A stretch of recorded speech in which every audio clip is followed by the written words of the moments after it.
Saudara, Allah itu sangat rindu untuk memberkati kita, tapi seringkali roh kita tidak sejalan dengan roh Tuhan dan bahkan juga tidak menyatu. Seperti dikatakan dalam Matius 26 ayat 41, roh memang penurut, tetapi daging lemah. Tapi dalam kenyataannya, mengapa roh kita tampaknya tidak bisa menurut juga? Ini karena roh kita terbelenggu dan terpenjara oleh kedagingan-kedagingan kita, seperti kemarahan, keserakahan, kesombongan, keegoisan, kepahitan, kecemburuan, dendam, dan hawa nafsu lainnya. Maka supaya kita bebas dari semua ini, kita harus mengalami peremukan jiwa atau proses pembentukan oleh Tuhan terhadap jiwa seseorang yang akan menghasilkan sosok jiwa yang berbeda. Dalam Yohanes 12 ayat 24 Tuhan Yesus berkata, "Sesungguhnya jikalau biji gandum tidak jatuh ke dalam tanah dan mati, ia tetap satu biji saja. Tetapi jika ia mati, ia akan menghasilkan banyak buah." Jadi kita harus mati dulu.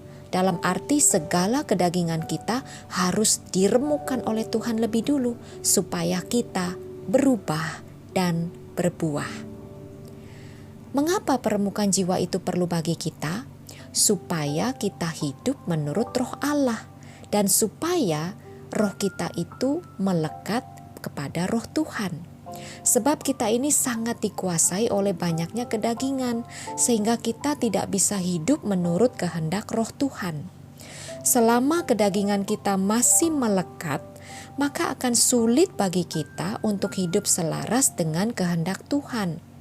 Ini menjawab mengapa ada banyak orang Kristen, tapi cara hidup, cara pikir, cara bicara, dan lain-lain tidak menunjukkan perbedaan. Namun ketika peremukan jiwa terjadi dan kita berhasil, kita tidak lagi hidup semau gue, tapi hidup seturut kehendak Tuhan. Sehingga nantinya kita bisa mengatakan bahwa sekarang Kristus yang hidup dalam diriku. Kristus yang berkuasa dan berkarya secara heran dalam diri kita. Lalu apa hasil dari peremukan jiwa? Diri kita akan diubahkan untuk menjadi serupa dengan Kristus. Kita perlahan akan memiliki pikiran, perkataan, perbuatan, dan sikap seperti Kristus.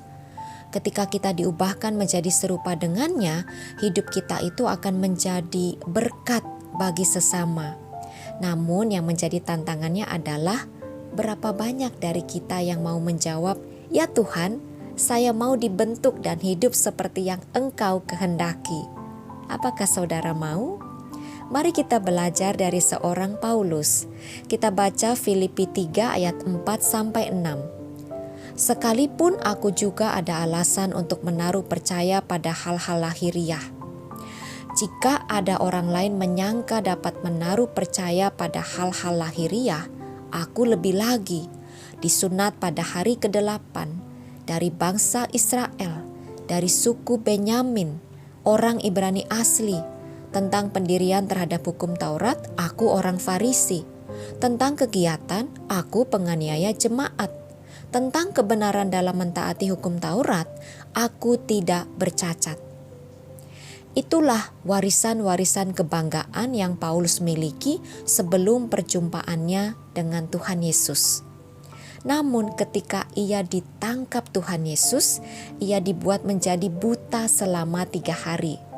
Kisah para Rasul dalam bab 9 ayat ke-9 berkata, selama 3 hari ia tidak dapat melihat, dan selama itu juga ia tidak makan dan minum. Saudara, kita bisa bayangkan bagaimana seseorang yang tadinya hidupnya tampak begitu sempurna, tiba-tiba saja tidak bisa melihat. Yang tampak baginya hanyalah kegelapan. Ya, kegelapan total. Disinilah boleh saya katakan terjadi peremukan jiwa Paulus. Dalam masa kegelapannya itu, ia benar-benar dibuat tidak berdaya sama sekali. Semua Kebanggaan lahiriah yang ia miliki dan hawa nafsunya untuk mengejar dan membunuh pengikut Tuhan dibuat sirna. Tak ada apapun yang bisa Paulus lakukan.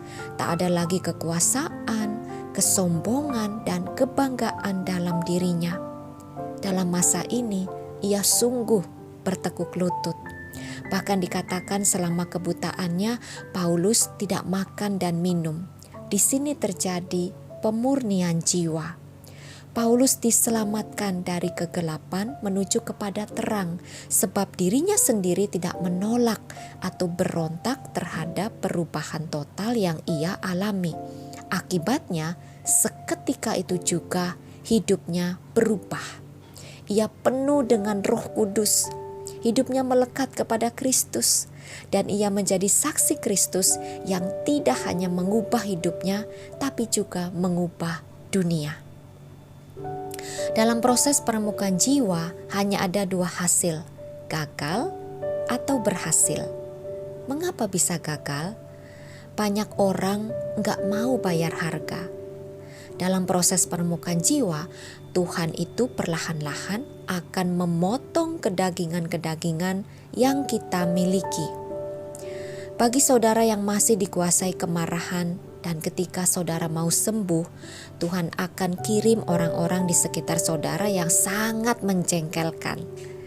Anda akan diuji bagaimana cara menghadapi mereka yang menjengkelkan itu.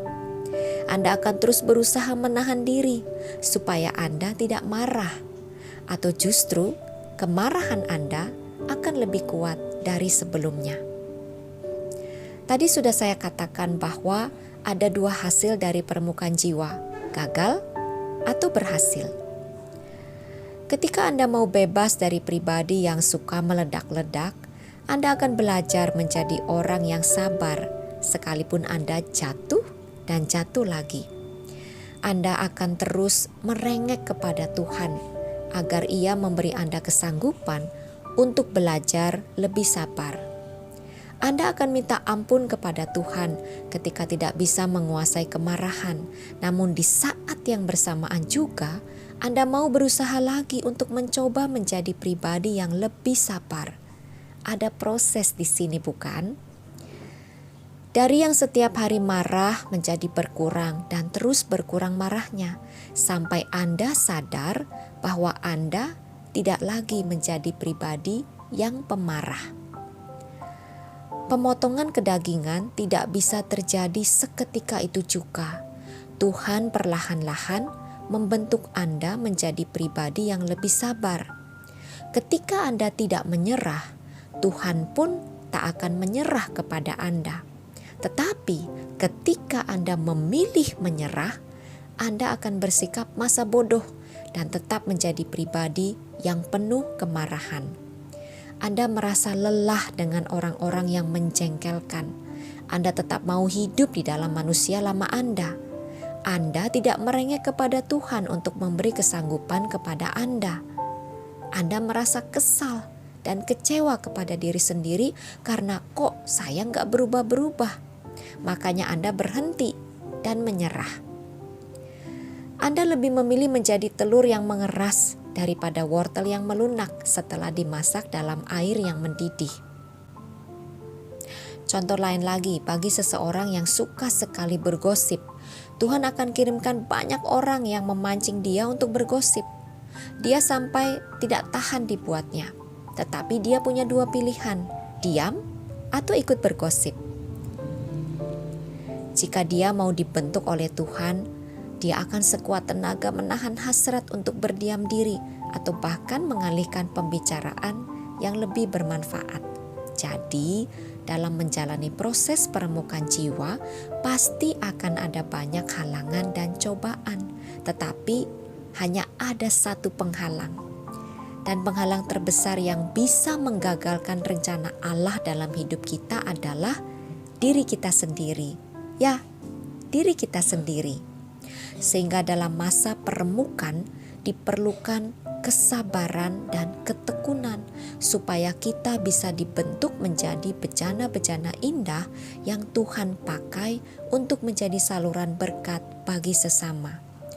Saudara, proses peremukan jiwa itu memang tidak enak.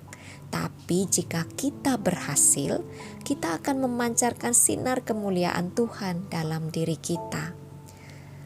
Selama proses peremukan jiwa, kita harus berusaha untuk tidak bersungut-sungut, berusaha sabar, jangan keraskan hati dan kepala, dan jangan punya sikap menyalahkan orang lain. Ketika peremukan terjadi, katakan kepada Tuhan, hancurkanlah tembok yang tebal ini ya Tuhan, hancurkan secara total. Selama tembok yang tebal itu masih mengelilingi kita, rencana Tuhan takkan terlaksana dalam hidup kita. Jadi yang menjadi fokus adalah bukan pada prosesnya yang gak enak, tapi pada hasil akhirnya. Agar ini menjadi pendorong bagi jiwa kita untuk mau berserah dalam proses pembentukan Tuhan. Saudara, minyak wangi yang tertutup dalam botol takkan tercium keharumannya, kecuali kalau botol itu dipecahkan.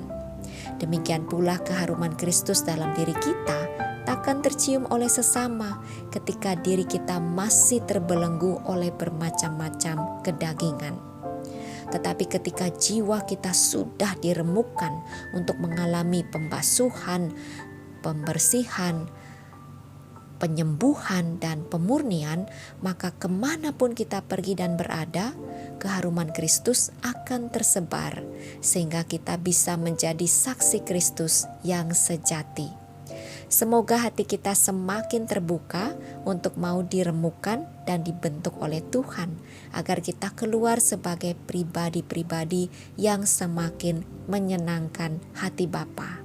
Dan sungguh indah ketika Roh Tuhan tinggal dan bersemayam di dalam hati kita. Tuhan Yesus memberkati.